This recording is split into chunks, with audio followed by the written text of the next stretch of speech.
Come on. Hello! So are we eating today? Yeah, where do you want to go? There's only one place we can go. Erdman Dining Hall. Let's go.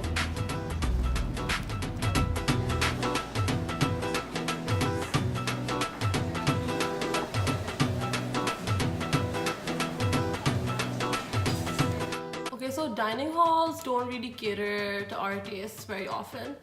A lot of the times the meat dishes will be pork, which we like I can't eat, or they'll have sometimes they'll have an Indian bar, but you can't just put turmeric in something and call it curry, you know. So that's not that good either. So we have to get creative. Since we don't have kitchens, sometimes we take our own ingredients to the stir fry station at the dining hall and we try to make our own concoction. Do you think it'll taste like it does back home? I hope so. Yeah, that's not how it's supposed to work.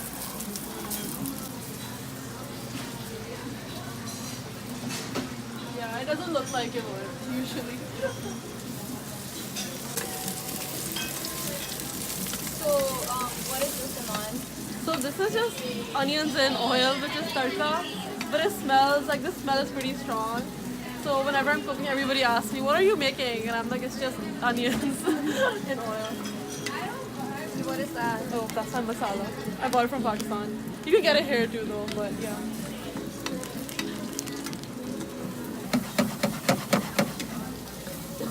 So the dining halls have recently started to stock halal chicken. Thanks to MSA, the Muslim Students Association, because they worked really hard for this. Because I remember, like, it's my junior year here, and they've been working for this since freshman year. And at first, I would feel a little embarrassed going to the dining hall and asking, like, the workers there for halal chicken. But MSA has really worked hard to, like, educate the staff there generally. So now if I ask for halal chicken, they know exactly what I want. They'll go in and get it quickly. And I don't know, it just makes me feel more recognized at college, because a lot of the times I feel like in terms of food especially, South Asians are kind of erased, because we see a lot of the other cuisines like represented on campus, but South Asian cuisine not that much.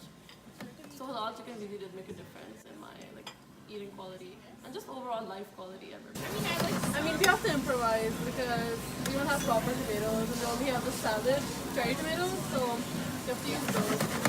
It tastes pretty good in the end though. So a lot of the time, even though the food turns out pretty well with the help of a few magic masalas and our own ingredients, it takes a lot of time and effort to just, because we don't have kitchens in the dorms, so we have to be in the dining hall for a long amount of time and just to gather all the ingredients. So inevitably we do end up going out a lot.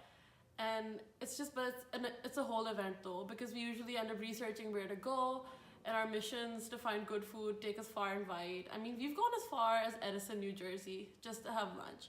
So you can imagine.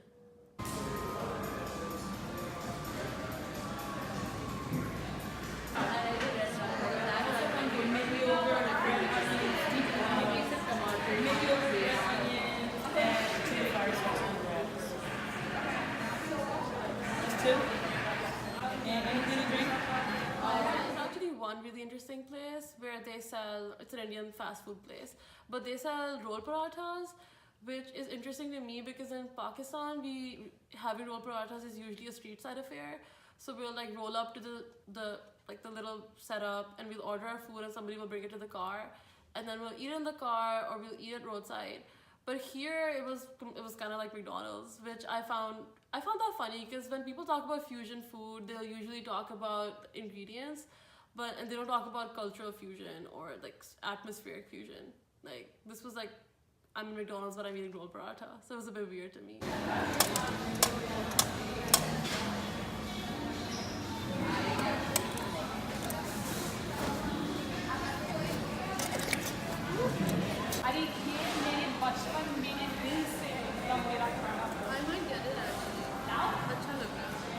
ये ना एकदम मस्त मज़ेदार. My God, my taste buds are on fire. Actual green chilies and not jalapenos.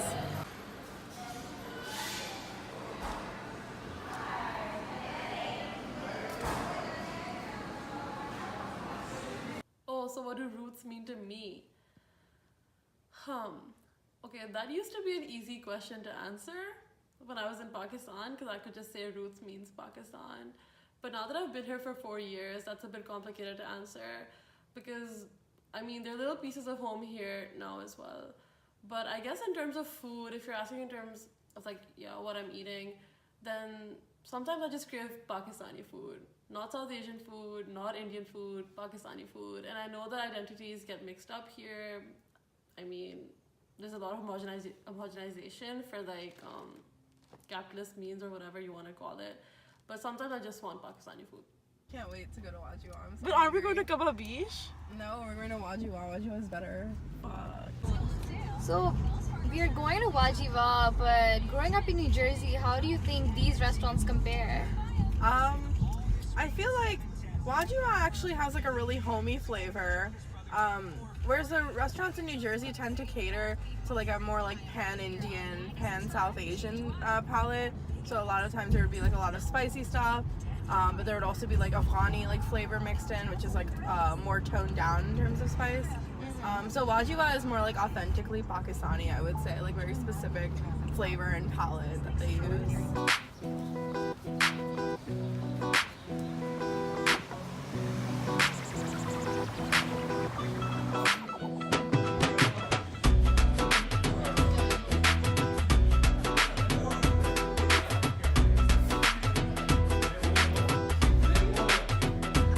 So where's Wajiwa? So Wajiwa is a pretty traditional Pakistani restaurant setup because they have what's like traditional Pakistani dishes like chicken kadai, halim, all that. But it's become so difficult to define Pakistani food now because what if I want Pakistani pizza? I mean, we have flavors like chicken tikka pizza, which you can't get here, or Pakistani pasta, which is more well done than just traditional like Italian pasta. So I think it's really complicated. It's a complicated thing to do to like define one country's cuisine. For example, Pakistani Chinese food is really close to my heart because my family actually runs a Chinese restaurant in Pakistan, and the food is spicier. It has more ginger in it. I love these because they're super spicy, and so Sichuan cuisine is similar to the desi tastes in Chinese food, like desi Chinese. So whenever I eat something like this, I send my parents a picture and like show them the recipe.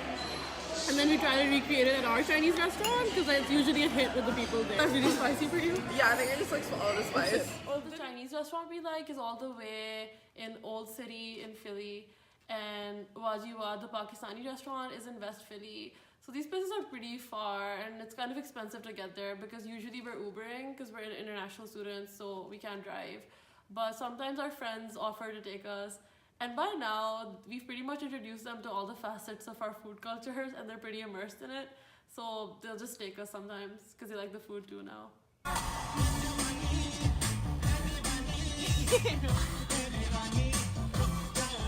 So sometimes we go to this Indian grocery store near our college just to get snacks and drinks. That's something we can eat in our room when the dining hall is closed.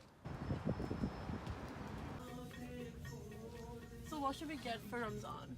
So yeah, Ramzan here is definitely a little difficult because being a Muslim here, especially an international Muslim student, is different I think from being like somebody who has been like born and raised here, because I'm not used to the system here. In Pakistan, everything kind of caters to us in Ramzan. Everybody around me is fasting, so it's easier for me to fast. Restaurants, stores, shops, like there's so many Ramzan deals. The restaurant timings are altered to suit your needs. And here I guess, no, it's just like any other day for me, but I'm the only one who's fasting alone. Like that's how it feels. Roabza le lete hain. Let's find it. Oh, here it is actually. But एक बात है ये, oh Pakistan वाला है, yes, देखो पाकिस्तान लिखा. Oh. It's not the Indian one. Okay, fine. Get some roabza. Isn't there controversy about Ruafza these days in light of the political situation between India and Pakistan? Yeah, so basically all the roabza in India kind of finished. So a lot of the Muslims, or not even the Muslims, the North Indian people don't have a lot of roabza. So the Muslims who are fasting, they really need roabza to open their fasts. So then, even though there's like a lot of turmoil, Pakistan, there was like this news heading, I think, that Pakistan was gonna ship them ruobza to help them out, which we all found so funny because otherwise everybody's fighting. But yeah, I mean, I guess it's interesting to think of food as a political tool and food in terms of food aid or banned exports. I mean, recently I read a piece about how India claimed that they were gonna ban their exports of tomatoes to Pakistan, and there was a huge outcry about that.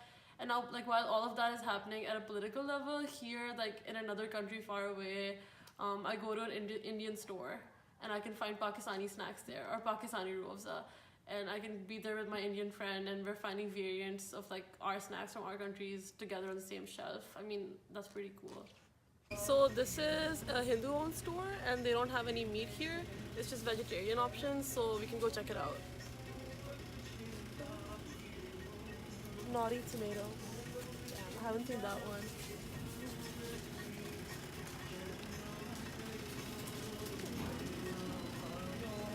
The naan looks so good.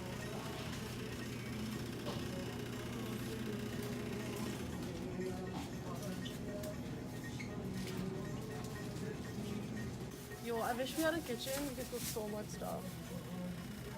We have chilies. Oh, on the other side. I'm getting so tempted to get one of these because it's almost home price. And look, so cheap. Should I get some? What is that? Just like dropping them off and getting masala munch. You know, at home they say कि मीठा पेट को नहीं लगता, दिल को लगता है, but यहाँ पे तो हर चीज़ पेट को लगती है. Sometimes I'll be doing something which is basic to me at home, but here it's considered inappropriate. It can be something as simple as ordering a second round of dessert. Like if I want another round of ice cream and somebody will look down on me and just be like, oh, that's unhealthy. Even though at home, sweet is such a big part of every meal that it's considered okay.